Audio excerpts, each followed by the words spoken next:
Welcome back to Let's Play DDO Permadeath.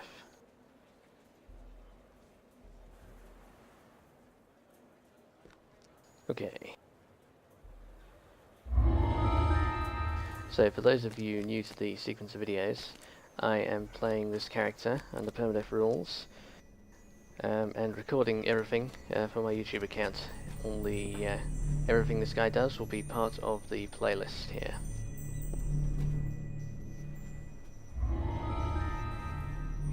And this time I am doing the Baudry Cartamon chain in the harbour.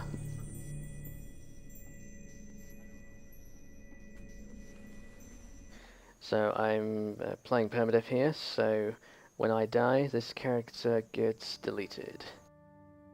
And the series of videos ends. And I may or may not make another one afterward, depending on what I feel like doing.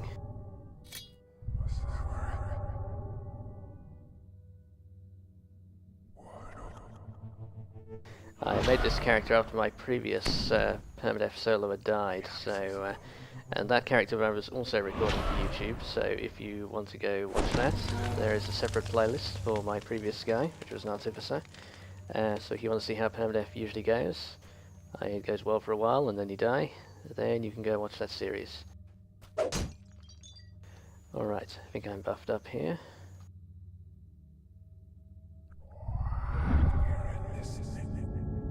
Whoops, that's not what I meant.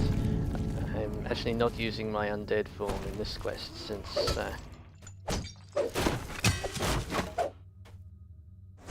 interesting.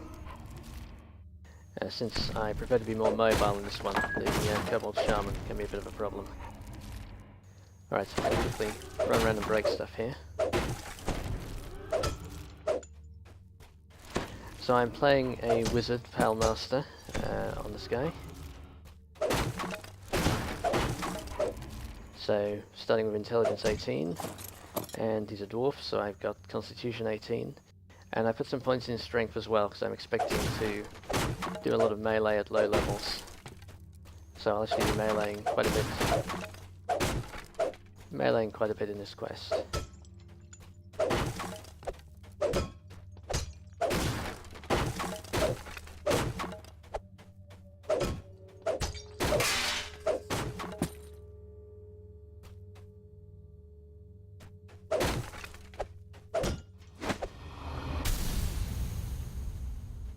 Alright, starting to rack up the XP bonuses.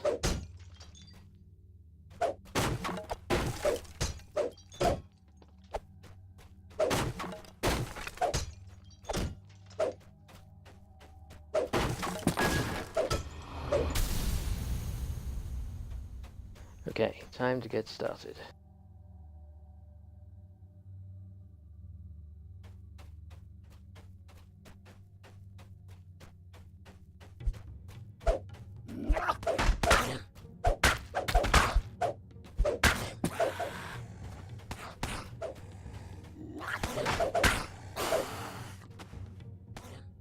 Hey, where did my other summons go?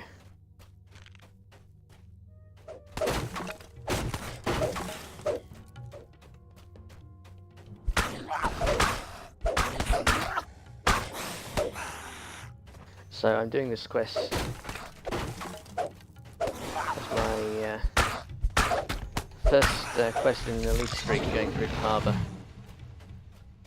Well, actually, second quest of my elite streak since I did Necro Doom yesterday.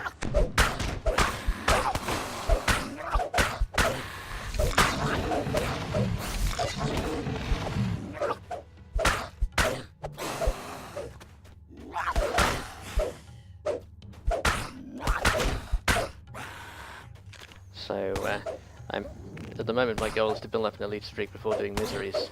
Miseries is a big chunk of XP, if you can get it on a streak.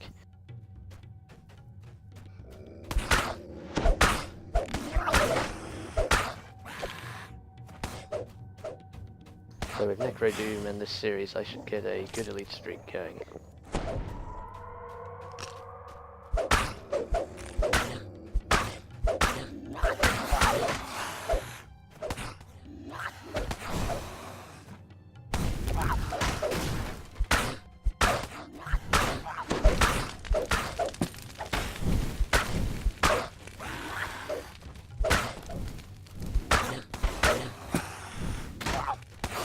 I can manage to keep it alive in here.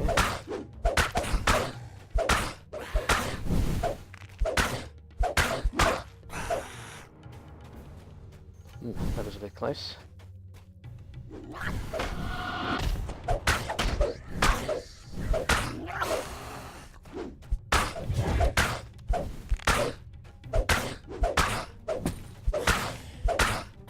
thought I would have an easier time in here with the summons, but it's tricky. This one's always a tough one to solo though.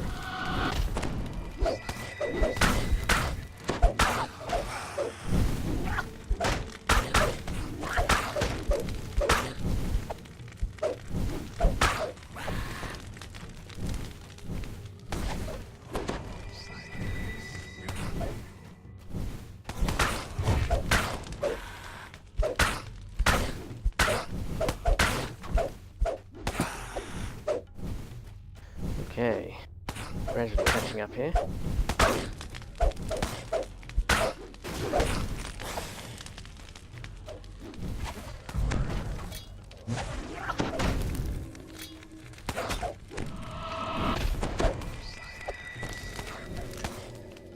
And I've got to watch out for when the shamans show up, they're always dangerous.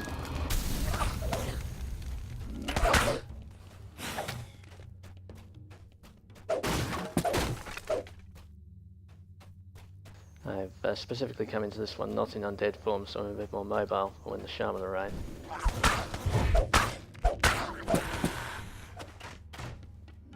Damn it.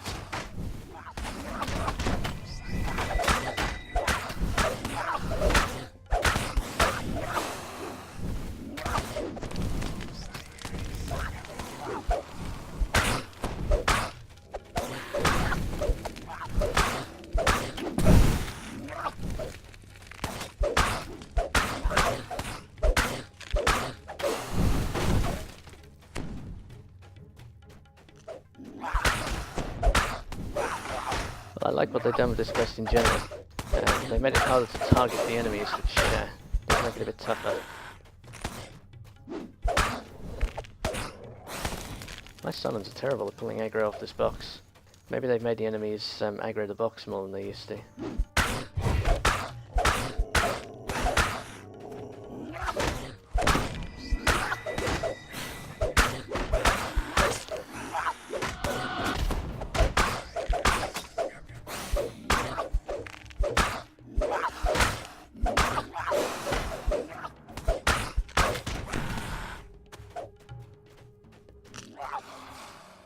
Alright, who's still active here? The crate has survived, and Tambor has placed his traps. No more kobolds should be able to find their way into the warehouse. Alright, that got a bit frantic. Where are the shaman then? Are they no shaman now? Or did my summons deal with them? I didn't notice. Maybe they took them out when they overhauled the quest.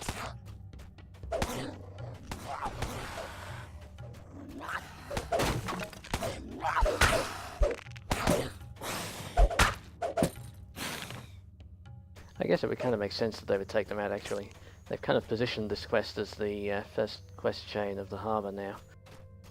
For new people arriving in the harbour. So it would make sense they might make it a bit easier. The shaman always work quite dangerous in here.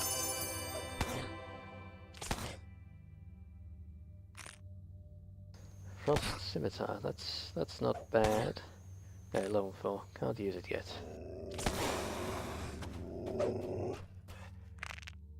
Alright, I'm just going to do a quick sweep here for any more collectibles. There we go.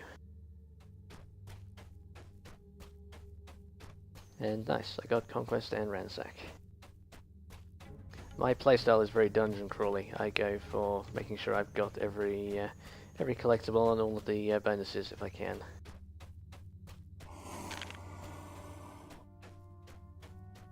Alright.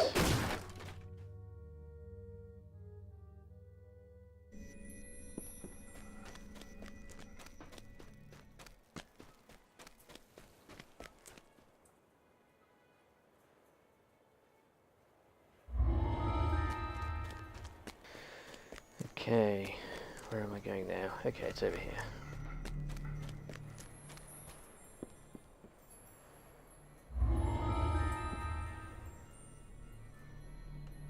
So I went Palmaster on this guy. I've played Palmasters before in DDO, but I haven't played them very much. You enter into Hazadill's shipping.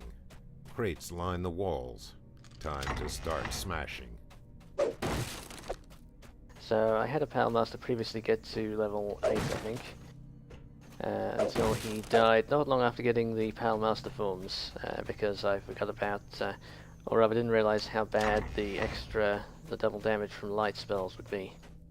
And you can't afford to be taking extra damage in Permadeath, at least not without thinking carefully.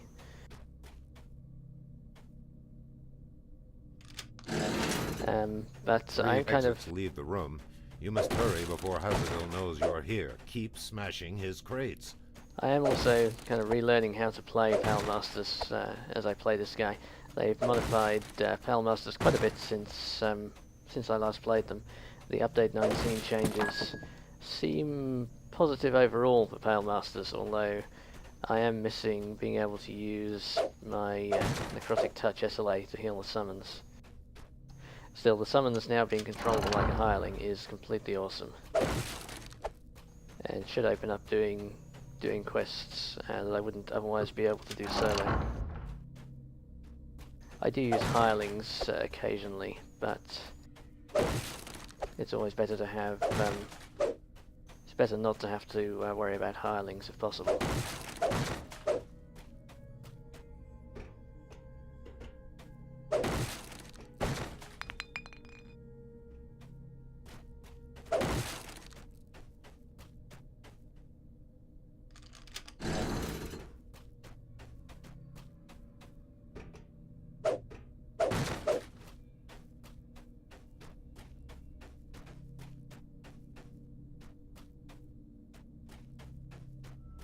There we go. Thought there was a collectible up here.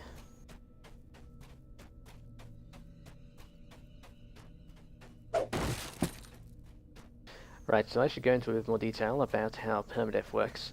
I did talk about this a little in one of the earlier videos, but I'm thinking I might post a direct link to this one as the start of my Harbour Elite streak on the forums. So I'll talk about it again. Also, I probably didn't explain it terribly well in the previous video, so I'll have another go. So this guy is a member of the Extreme Explorers Guild on Salona, which is a Permadeath guild. So the most important rule is you can't use resurrection shrines, and if you die in a quest, then the character has to leave the guild. And usually what I do at that point is delete the character. And because I don't play any non-Permadeath characters on Salona, indeed I very rarely play anything other than Permadeath. So you are allowed to be raised if there is someone in the party that can raise you, or another Permadeath player, or if the quest has some mechanic where you get raised, like some of the raids do. But otherwise, if you die and there's no one in the group that can raise you, then you're dead. And since I'm soloing, there will never be anyone in the group that can raise me, so I will be dead when I die. So when I die, the series of videos obviously comes to an end. I may or may not make another one.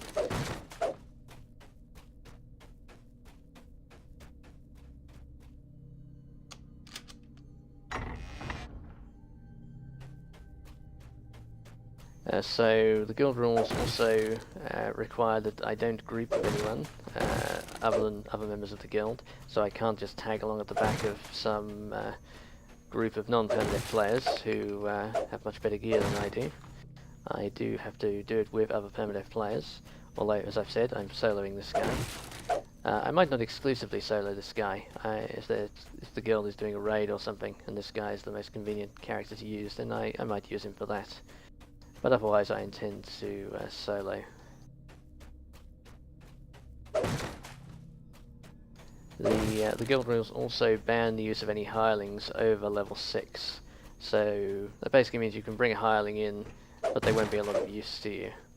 You can bring a hireling along for pulling levers, that kind of thing, but hirelings can't raise you, and because they're only going to be level 6, they're not going to be very powerful. So it doesn't enable you to do stuff that you wouldn't be able to do on your As own. the last crate splinters to bits, you know that you have successfully stopped Hazadill's illicit trade. I'll just grab another collectible or two here.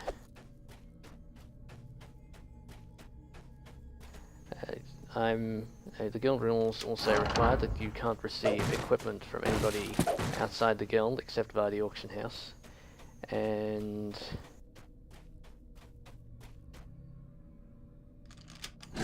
you can't transfer equipment from any other characters that you have, and other characters in the guild can pass you equipment if they are in the party with you. Well, if they pass it in a chest to you, or if they're within 3 levels of your character level. So we do pass around equipment within the guild, but only from similar leveled characters, so it doesn't give you a big power boost.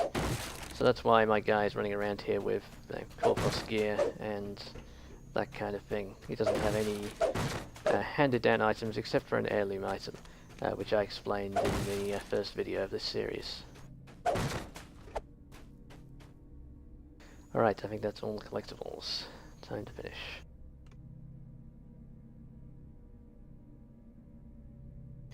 The guild does allow you to buy things on the auction house, which I don't use very much. On this character I don't think I'll be using that at all, other than to buy tomes. I sometimes buy tomes on the auction house if it helps me make a build work. I don't think it will be necessary on this guy at all though. And you are allowed to sell stuff on the auction house, but only you can only sell stuff for below or at or below its list price. So if you find a really rare item that would sell for a really high price, you can't make lots of money that way. That actually saves a lot of time, because there's a lot of there's lots of items like collectibles that can be sold well over value on the auction house, or at least they used to be able to be sold well over value, over their list price. But you're not allowed to do that, and so that saves some time, because it can get a bit tedious doing all that auction house stuff, even though it's quite profitable.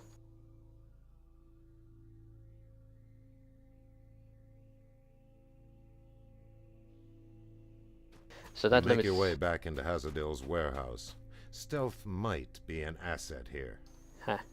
You love that stealth line. Because nobody is ever stealthy in here.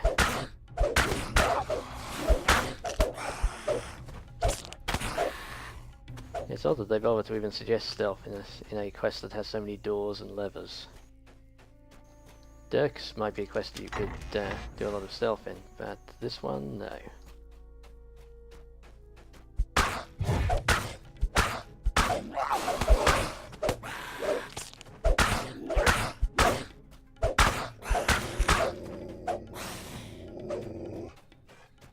Alright, my melee damage is reasonable but not fast, so I was having a bit of trouble in the first quest there, but this one should be no problem.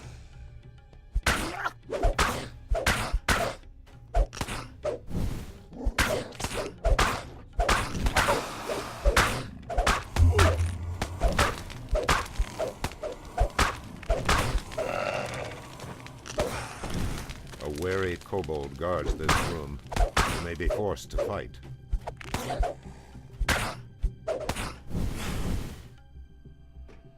All right.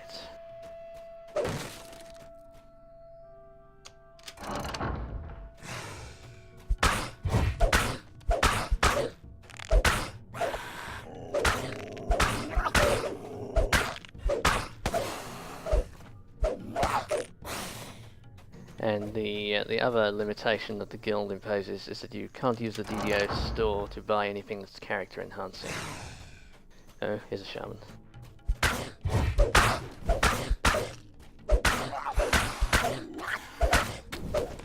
As you will see when I get to the rest of my elite streak in the harbour, a lot of the harbour is about dealing with those shamans. They're much more dangerous than anything else in here.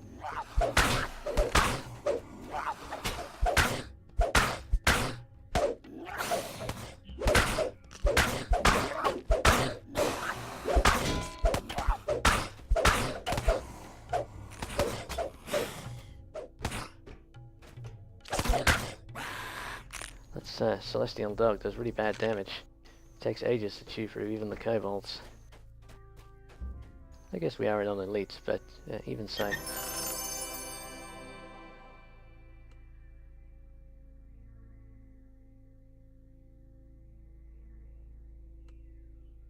Alright, first cure moderate potion. Let's get that on the hotbar.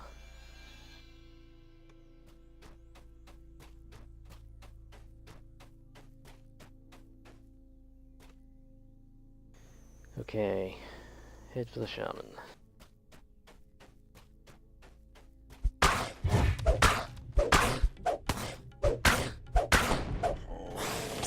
Yes, I've taken strength on this guy up to 14, which it might be an investment that isn't so useful later on, but at these low levels, being able to trip the shaman is very useful. Anyway, what was I talking about? So, yes, the guild doesn't allow you to buy character enhancing stuff on the DDO store. So you can buy cosmetic stuff and buy adventure packs, but not anything, no mana potions or other goodies.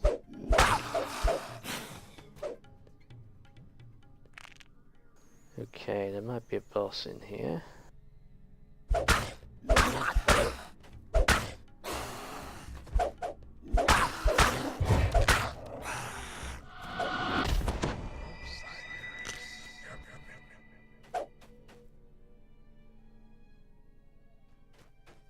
Ah, and here he is. I got lots of hirelings to take the heat for me though.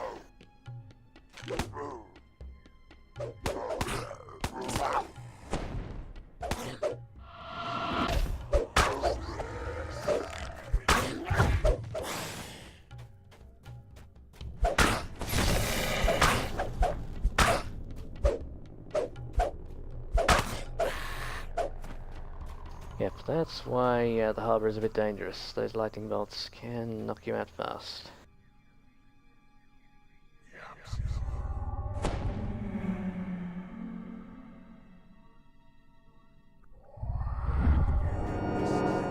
Time to turn on the healing.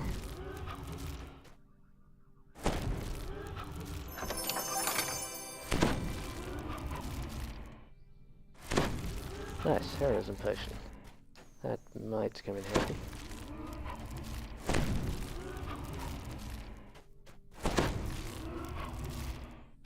Right, so no DDO store and no daily dice or lottery or astral shard auction house or any of the other pay-to-play enhancements.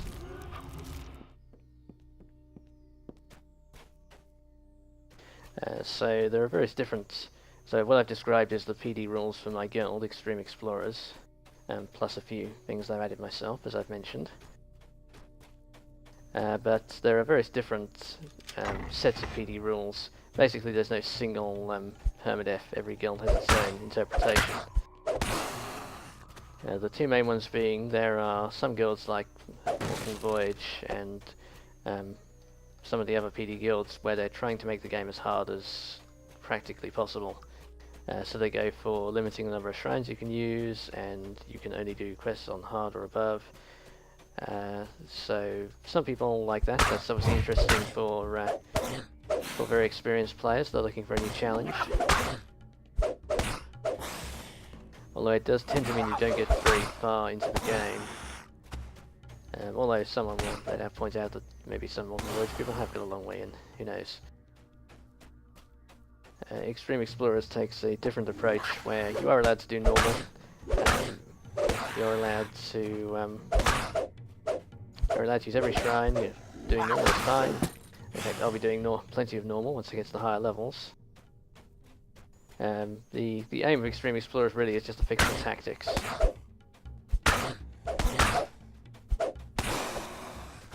So there are a lot of you pug in DDO, and I've done some pugging before I started with Permadeath. You get a lot of people playing some pretty crazy tactics. People chucking themselves into traps, people deliberately dying in traps so they can be carried to the next shrine, that kind of thing, which just doesn't seem like D&D to me. I'd rather try and keep my character alive. Since the game doesn't provide any incentive for keeping your character alive, We have self-imposed rules to do so instead.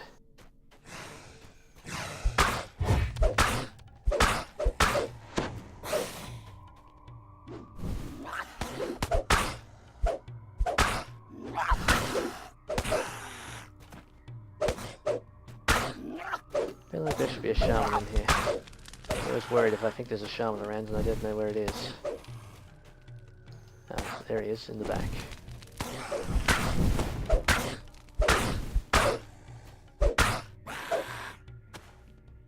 That is the downside to going into Palmaster form, is you're a bit slower chasing the shaman.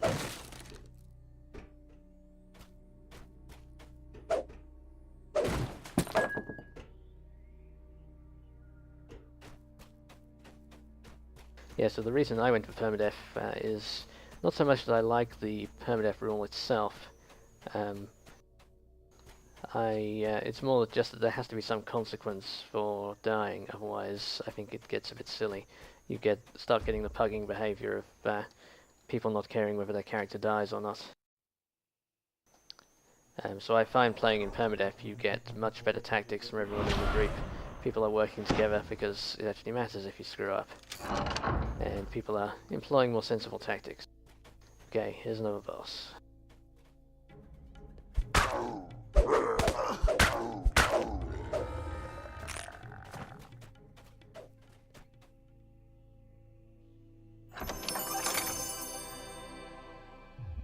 So Permadeath I find cuts out a lot of that foolishness basically. Alright, it's nearly at the end.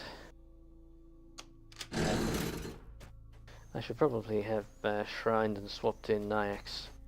I didn't take Nyax for the first quest because it doesn't really do enough damage to help there.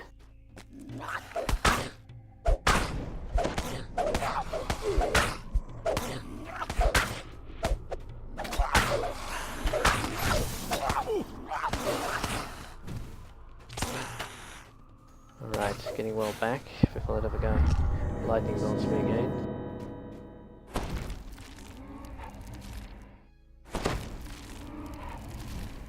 Yes, I could use some range damage here. I really should have gone for Nyax.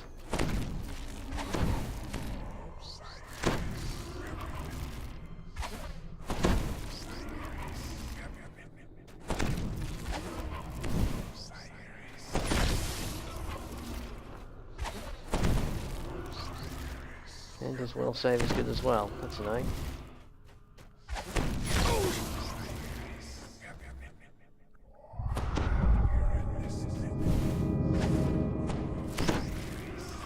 No, that's not working. I was going to try and charm him there so I could climb the ladder without him shooting at me. Well, we'll do it the slow way.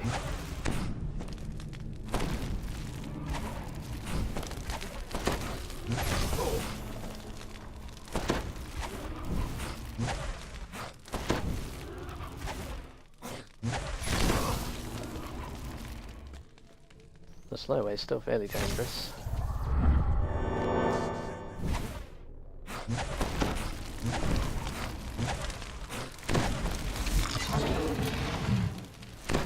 Okay.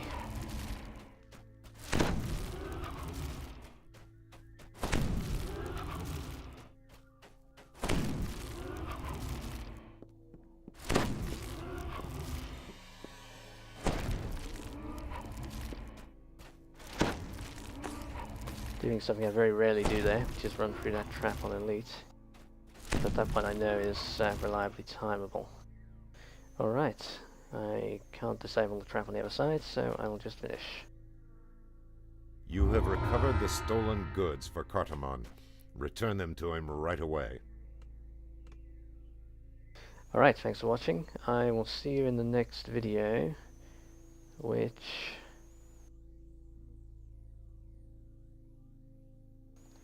might be Miseries. I'll have to check what my elite streak is looking like. And after that, well, Miseries won't be terribly interesting, of course. After that, we'll be continuing my elite run through the harbour, and that will be more interesting.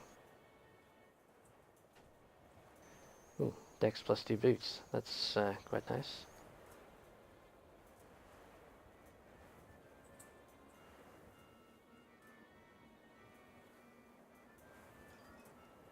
Alright, see you next time. Thanks for watching.